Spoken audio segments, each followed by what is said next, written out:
So now I'm going to be bringing my little mini me onto the stage. Let me just, yep, cool. My mini me. I can't even say that you're my mini me because I think we're the same height, Ash, but I think so. It doesn't happen often in life, so I'll take it. Otherwise I'm taking a millimeter on you. No. That's fine. That's what I do. So I'm going to introduce Ashley Haun to you. She is one of my friends from about 5 years. I think I met her, talk about networking. We met in San Francisco at like an entrepreneur meetup. She is an extremely successful businesswoman. She is a very qualified business mentor and life coach as well. She's a mother. She's a wife. She's amazing. Ash, welcome to the Sisterhood Collective and the Unleashing Potential Summit. Thank you. Thank you. All the way from the US as well. So Randy, who was just on before you, she's from Fort Lauderdale. So she's in the same, a lot closer than what we are. Same state, right? Yeah. Yes, we're like 2 hours. Yeah. So tell us, what we're going to get you to do is just introduce yourself a little bit and tell us a little bit about your story. Okay. My name is Ashley. I am super excited to be here. My story is starts off probably 12 years ago. If you would have met me 12 years ago, you would never recognize the person that is on this Zoom call today. I was very much living a life that somebody else had set out for me. And it wasn't their fault.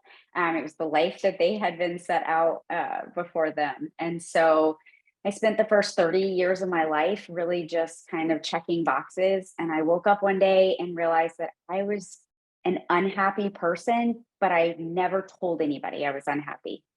And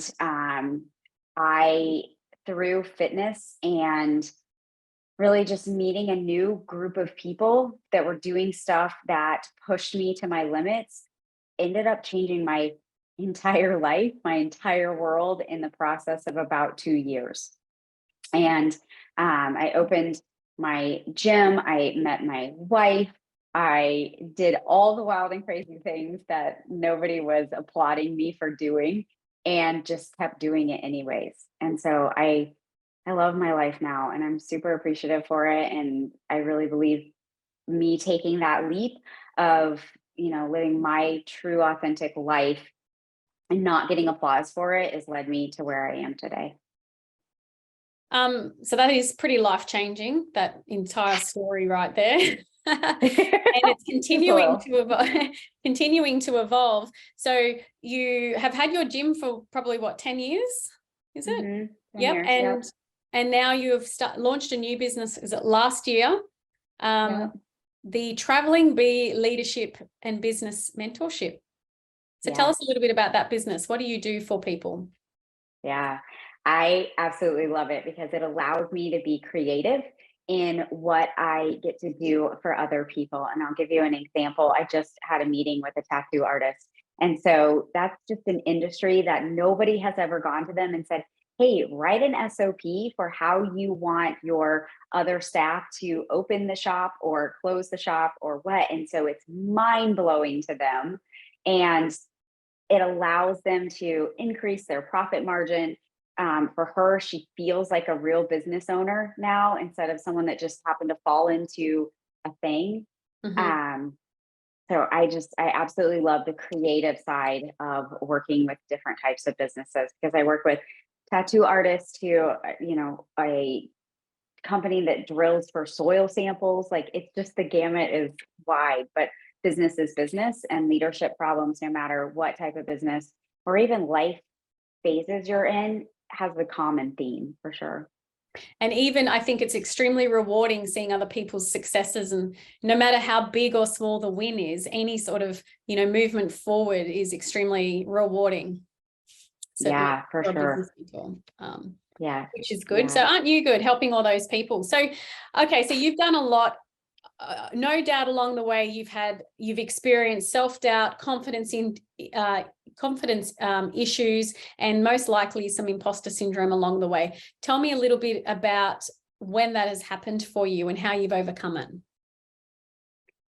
think the first time, so let me say this, you probably noticed this watching there, Lori knows this about me, like I'm a pretty sunshiny, happy person, right? And so I always show up to things with a giant smile on my face and big energy.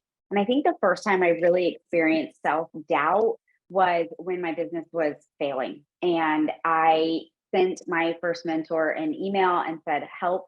And he emailed me back a one-liner that changed my whole life. And so I knew at that moment that if I didn't get it together, if I didn't figure this thing out, that I was going to fail.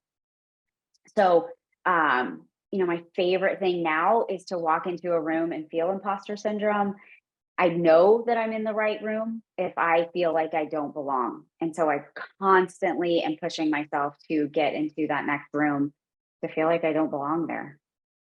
So I know you do a lot of speaking as well. And some of that would, if I was stepping on a stage, not like this one, but and feeling uncomfortable, I know some of the symptoms I'm going to get is dry mouth. I'm going to have sweaty palms. I'm going to be nervous. My belly's going to probably be doing, a dance, some rap dancing. How do you get over that fear? What are the strategies you use to then compose yourself enough to produce whatever it is you need to produce? I always love a good icebreaker. So anytime I do a presentation, I love to do something that's unexpected because that sets the stage for fun. And then when I mess up something or I don't say it exactly like I want to or whatever, it allows me to be a real person. And so they're not expecting perfection on the stage. They're expecting someone to be fun and funny and I love a good trivia, right? Like who doesn't like that? So just being real with people, I think helps me the most get over that, butterflies in the stomach, because everybody gets it. They're lying if they say they don't. So you're a human is what you're saying. Shocking, right? What advice would you give to someone though, that is, has an idea or wants to go for a promotion, but they don't feel the confidence. They've got these limiting beliefs. What sort of advice would you give them? So there's two types of people in the world, according to Ashley. There's the people that jump and they figure it out on the way down. And there's the type of people that have to figure it out before they jump. I am the type that jumps and figures it out on the way down. And the reason I do that, and the reason I think that it's helpful for anyone that's having some sort of self-limiting belief, is that when your back is pushed up against a wall, you're going to perform your best. At least that's what's always happened with me. Now, I'm not saying like go out and wait till the very end of a deadline to start preparing for something, but really pushing yourself and saying, I might get this right and I might not. But the thing I'm always going to get out of it is a lesson in what I learned about the experience. Mm-hmm. So when you, when you're faced with a problem and you've got no other choice, you go and find some sort of solution. It might not be the perfect one, but any sort of solution is a start, right? And starts getting you in the right direction. Tell me, you've obviously launched the new mentoring business just last year. What gave you, did you face any self-doubt there where you thought, do I know enough information? Where do I start with these people? Because I'm going outside into a space that isn't somewhere I've really operated before, but I think I've got stuff to share with them. And you get that first client, you're like, oh my God, oh my God, oh my God. Oh my goodness. Yes. 100%. I remember getting the first client and it really wasn't the first one. It was probably the third or fourth one that I woke up in the middle of the night and I was like, am I going to completely fail these people and I'm going to destroy and ruin their lives? Right. And so I think it's that feeling that I am scared to death, but I then will not fail them. And so it pushes you. And I love a good hard push. I love being unsure of myself because that's when I know I'm going to show up for them the most. And I'm going to be authentic with them, right? I don't know everything about the tattoo industry, but I'm authentic in the sense that, hey, tell me how this works, right? I learned today all about ink and needles and this and that, right? So I'm unafraid to ask questions to help them come up with a solution. You've obviously, I think not obviously, but most people have faced setbacks, or as you say, you learn from failure. So how have you continued and remained motivated to continue down the pathway to reach the goals that you have set for yourself when you've been faced with a setback? I surround myself with encouraging people. Yep. And here's the best thing with it is I have figured out in the last really 3 to 4 months that most likely the people that are going to encourage me the most don't live in a 5-mile radius of me.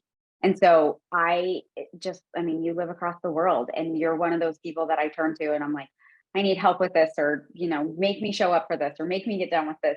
And so it is surrounding yourself with the people that encourage you. I just recently I'm very proud of myself for this. I just bought my dream car. Oh, I cool. bought a 1965 Mustang. I've wanted this thing my whole life. And there was a very distinct time in my life that the people surrounding me would have given me a hard time, made snarky comments like, oh, you must be doing really well. We've all gotten that before. I almost wanted to be a little bit afraid to put it out in the world. Hey, I bought this thing. It's like not a necessity, but I just wanted it. But what I noticed was by me surrounding myself with the right people, every single person that reached out to me said, you deserve it. Way to go. How cool. Like, can I go for a ride in it too? Nobody made a snarky comment to me. So it's really just about surrounding yourself and finding the right people for you. And how has so congratulations, firstly. Thank you. I can't wait to go for a spin. The wind through my hair, Thelma and Louise style. Oh, it's a total thing. It's a vibe. Yay. Tell me, how has your friendship groups changed then, over the last, 5 or so years, or maybe it's a little bit longer for you, but as you've, started to grow as a person and, you've got these different interests and goals and ambition. So this is such a hard lesson, and it makes me really sad for women in particular. Because I know for myself growing up, you have your little best friend and you have like this little group of women and these groups of friends. And as we change who we are and we have bigger goals and bigger ambitions, not everybody who was your friend or your cheerleader is going to stay that way. I just had a conversation with another entrepreneur and I said, listen, I'm going to put a warning label on things right now because I want you to just have an awareness. The trajectory of your life is not going to invite everybody that's with you right now. And it's going to be hard and you're going to lose friendships and you're going to have hard conversations, but it's just how it is. And so if I want to go here, I have to be willing to let go of things from the past. It's not that it doesn't hurt. It's not that it doesn't make me sad to do it, but it's unfair to myself to hold myself back in order to make other people happy. Yeah, I mean, I say that to a lot of people, to my mentees as well, but I even say it about staff. So for people that are already in business, like sometimes the staff member will come along and they're perfect for right now, and they will get you to the next level of business or through a hard time or whatever you need them for. And they may be amazing and beautiful, but that does not mean that they can help you get, further along in your business. And, that's the hard conversation you have to have, but it's the same in friendship. Some people are there through a stage of your life, but it won't mean that they're always going to be there, and they don't need to be. Right. It allows everyone to evolve. And, it's a big lesson I've learned as well. And I think I've said this already in this summit. It's like sometimes can be quite lonely because, you've got different goals and dreams. And I feel like when you live in the city as well, one year you'll have so many friends that are surrounding you. Next year, half of them have moved away and you're like sitting there going, oh, I've got no one to go out with this Friday afternoon or something like that. So it's always changing, but I think you need to. And that's when then you go to these networking events and you get your nerves on, you sit in the corner like a little awkward chick. Hey, talk to me. All right. So what I wanted to ask you was a little bit about business. So how do you identify opportunities to grow your business, to expand it? Honestly, for me, it's a feeling, right? Am I connecting with this person, with this idea? most importantly, am I okay saying no to things too? Right. So we want to say yes to everything, but we also need to have awareness to say no. So I really just look for those things that get me up at 5 a.m. because I am not a 5 a.m. person, and let go of the things that don't. And I don't know about you, Ash, but for me too, sometimes like I ask myself this question, and that is this whatever I'm planning on doing, is it going to project me closer to my goal? Mm-hmm. So if my whole goal right now is to increase revenue by, 15%, does this task or helping this person, will it project me down the pathway I need to go? And if it doesn't, then it's not right now. Right. Right. Yeah. So, and not all things are like evident, right? Like I'm doing this thing. I have this goal this year to write 5 handwritten cards to just anyone that pops in my mind. am So I it in could your be someone mind? that Where's mine? yeah. Where is it? Let me get 4 stamps to mail it to you. Yeah. In a year, it'll be there. Thank you.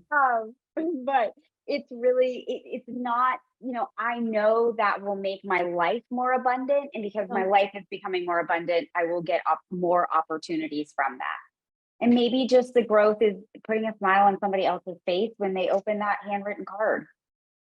Yep. And it does, like old school. See those bunch of flowers in the back just there? One of my really good friends from Abu Dhabi sent them to me. And when they came, I'm like, oh my God, aren't they beautiful? And then I'm like, oh, have I got a secret admirer? But in my head, I'm like, I think, yeah, that's Kel. And I'm like, oh, but let me just check the card in case it is a secret admirer and someone loves me. And anyway, and I'm like, oh, it's Kelly, even though she's amazing. And so I rang her last night and thanked her. And yeah, it was very cool. But aren't they beautiful?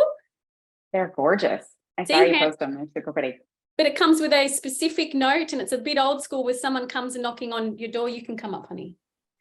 Yeah, knocking on your door to, give you something. I think your card strategy is definitely, it's worth a lot to people. Yeah, I took this from Todd Herman, who wrote The Alter Ego. And he said one of the greatest things he ever did to grow his business was write 1 letter a year, or 1 letter a month. I'm sorry, 1 letter a month to someone. And that year he saw tremendous growth in his business.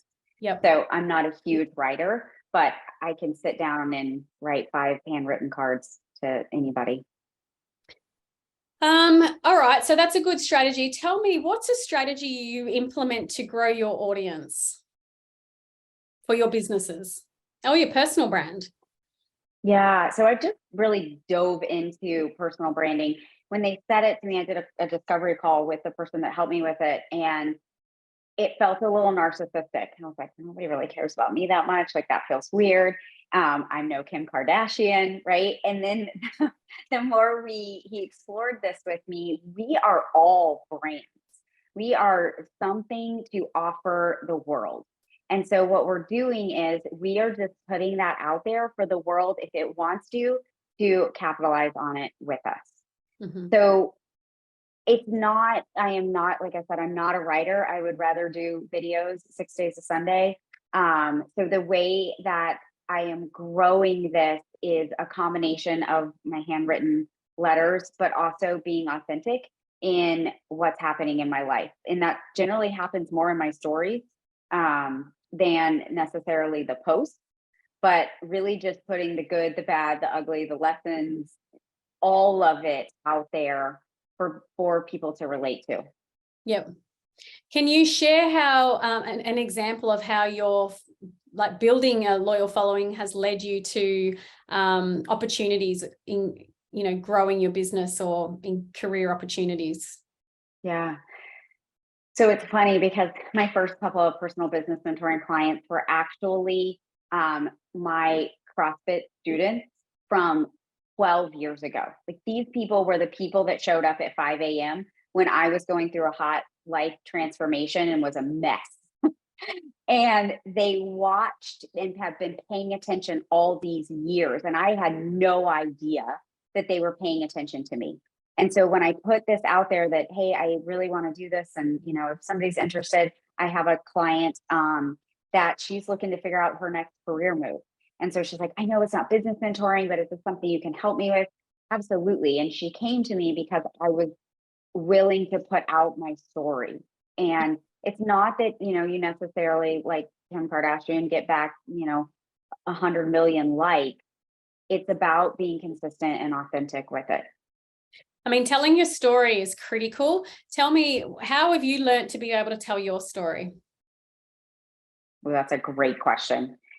Yeah, I've gone off script. So I was Oh, getting crazy. Uh, I had to come to terms with my own story. I had to come to terms with who I am and recognize that the world needed me to tell my story in order to help somebody else. So it's not that I'm trying to take down the characters. I think it was I have to remember her name because this is a really great quote. He said the goal of telling your story isn't to make the other characters look bad in it. And when you can tell your story without making them look bad, you're ready to tell your story. Mhm. And so I just kind of simmered on that, honestly, for like a year. And I thought, how do I tell the story of being raised in a very square white picket fence box, but then share how I stepped out of that box without hurting these people inside of it? So you have to be okay with yourself. You have to not hurt the characters that were in the previous story. But ultimately, I believe that you went through this for a reason to help more people in the world. Mhm. I was listening to a podcast yesterday, a couple actually, but a lot of it's to do with telling your story. But one resource I've used previously is the Dale Carnegie course. There's a Dale Carnegie course that you can look up anyway, and it helps you learn how to tell your story. And you do it live with other people. I remember I was in the Middle East, I think, doing it with people from America and all those sorts of things. But it was really cool to hear other people's stories. And when you are learning how to tell a story, you sit there and you can pick up, oh, they didn't say that. They could probably improve that by doing this. And then you get put in the chopping block and you're like, I just messed that whole thing up, didn't I? And it's actually really, really hard. But Right. the key part to it is having people resonate with you, right? So they need to see themselves in your shoes, or they need to, be able to at least, I guess, they need to like you as well, right? So they need to know that you are human and that you've been through similar experiences to them as well. But anyway, telling a story, as you say, very important. Yeah. So how have you managed any sort of challenges that have come with building your audience? Like often when we get this grander exposure, we get negativity and criticism that whether that's, through an email, people talking about you, writing, trolling, is it trolling? Trolling? Yeah. How do you deal with that? I don't give it my energy. But it's really hard not to do that. It is really hard for me to not be in the shower, washing my hair and think like, man, that really sucks that they think this about me or that they wrote this or whatnot. And what I have to do is bring myself back to my ultimate goal and recognize that, blessings. You're not the person that's going to help me get there, and that's okay. But it's not I was bad at this for many years. Like I needed, in the 5 love languages, like I needed verbal affirmations of me doing a good job. And I had to let that go because for a long time I was getting 0 verbal affirmations when I decided to change my whole life. I then got sucked into it by getting it from friends. And then when I decided to make more changes in my life and it didn't appease those friends, well, then they left too. And I'll tell you a funny story. So there was somebody that, you accidentally like something sometime and it popped up on my phone. And I was like, well, that's weird. Like, why is she liking that? And then all of a sudden it went away. And so I sent this message to my staff. I said, and I sent them a screenshot of it. I said, the bottom is always looking up, but the top is never looking down. So people are paying attention to what you're doing. We just keep doing what we're doing. Yep. Don't worry about them. So true. Look at you, little nuggets of wisdom popping out here today. So tell me, here's a question, and we're going to wrap up soon. So I'll give you a break and then we're going to take a 10-minute break so everyone can, do what they need to, grab a coffee or something. But can you share an example of a time when you took a risk and tried something new and how it paid off for you? The biggest, I guess the biggest risk I've ever taken was leaving my whole life. I literally left with a backpack and that was it. I had a paid off car that I took a loan out on, and I reinvented my entire world with that $12,000 loan that I got from my paid off car. And I opened my gym. And so that has led me from opening the gym to getting business mentoring opportunities through Two Brain Business to now opening my own personal business mentoring to, I have big, big goals. And so I will always look back on that scariest moment. And it was very, very defining. Like I will never forget it as long as I live, that moment that I knew that I made the decision that would change everything, but I couldn't go back. And so, man, I wouldn't change it for the world. And it made a lot of people upset and I made a lot of people mad. But I realized then that it wasn't worth living my life in order to not make those people upset and mad. You must be pretty proud of yourself. I mean, that's just that would be so hard because it's all is what's behind Right. you, I suppose. And the future can be the unknown is definitely a scary place. So my one son at the time was 4 and I was really worried. I was like, ooh, I just changed everything. Like I just uprooted this kid and took him. And I remember being very scared that I had made a huge parenting mistake. And he's 15 now. And he came to me the other day and he said, Mom, he said, listen, he said, I want to tell you something. He said, you don't live in the matrix. And I was like, what does that mean? And I'm thinking like red pill, blue pill. And he's like, no, it means that you don't do what everybody else tells you to do. You broke out of the matrix. And I'm super proud of you. And I was like, oh my gosh, I could just die now. That makes me tear up as well. That's such a beautiful thing to say. Oh my God. Yeah. He's obviously quite smart too, hey? Yeah, he's going to be my one that calls me from Australia and it's like, Mom, I'm doing this. I'll call you in a month. Like, yeah, the wild child. He's just like his mum. Yeah. All right, last question, Ash, is what's it's off script. What's a book that has inspired you or impacted you in some way that you would recommend to others to read? So this is going to sound really goofy, but it's okay. So I get so caught up in life and like, oh, the sun's getting good in learning, right? I feel like I have to be learning or being productive all the time. So here's what I've done. I have started listening to historical fiction. And so it allows me to listen to something and learn something, but with fictional characters. Mm-hmm. So if you need like downtime in life, that's okay too. Try some historical fiction. Historical fiction, right? See, I've got my pen at the ready. I'm like, what you gonna tell me? What you gonna tell me? The sun all of a sudden is like, hey girl. All right, hey girl. So what we're going to do is Ash is also going to be in the hot seat with us tomorrow. Oh, yes. If you can make it, I do recall, but she's also offered a 30-minute discovery call. She also has a mentoring program that she's releasing, and depending for how long you sign up, there is opportunity for significant discounts to sign up for that, up to $1,000 in savings. That's pretty amazing as well. That's in the VIP option. So for those that can't be here for the whole thing or want to be in that hot seat or get the recordings. But from right now, thank you very much, Ash, for joining us today. We appreciate your time. I know it's valuable. And all the appreciate you guys. Awesome.